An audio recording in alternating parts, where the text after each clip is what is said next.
Among all the men who followed Alexander the Great into legend, few were as dangerous, ambitious, and relentless as Antigonus the One-Eyed.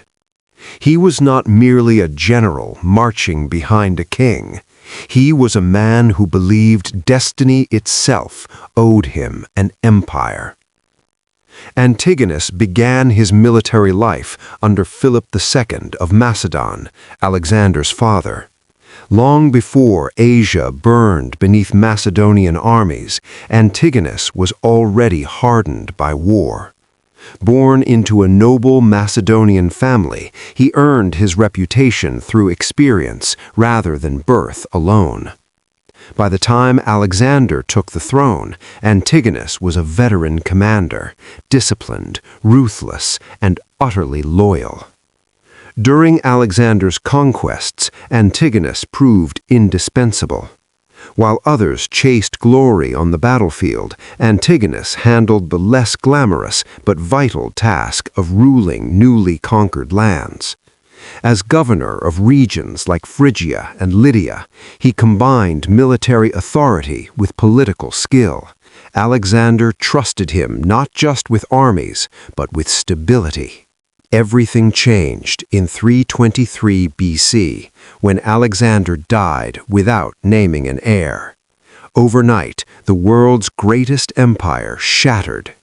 His generals, the Diadochi, turned from brothers-in-arms into rivals.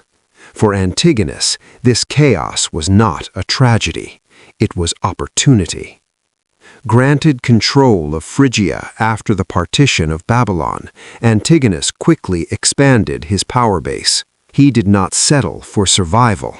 He wanted dominance. War followed war as he clashed with other successors like Ptolemy in Egypt and Seleucus in Babylon. Through brilliant strategy and relentless campaigning, Antigonus carved out a vast realm across Asia Minor. In 306 BC, he made a bold, almost reckless move. Antigonus declared himself King of Asia. This was more than a title. It was a direct challenge to every other successor of Alexander. Alarmed, his enemies formed a massive alliance to destroy him. The final confrontation came in 301 BC at the Battle of Ipsus. Antigonus, now over 80 years old, refused to retreat. He commanded from the front as Seleucus unleashed hundreds of war elephants, breaking Antigonus's formations. Outnumbered and outmaneuvered, the old warrior fell on the battlefield, still fighting, still defiant. His dream died with him, but his legacy did not. His son, Demetrius the Besieger, continued the struggle, and the Antigonid line would later rule Macedon itself. Antigonus never became Alexander's successor, but without him, the Hellenistic world would never have taken the shape it did. If you enjoyed this deep dive into ancient power struggles, like the video and subscribe to Chronolith History. See you in the next chapter of the past.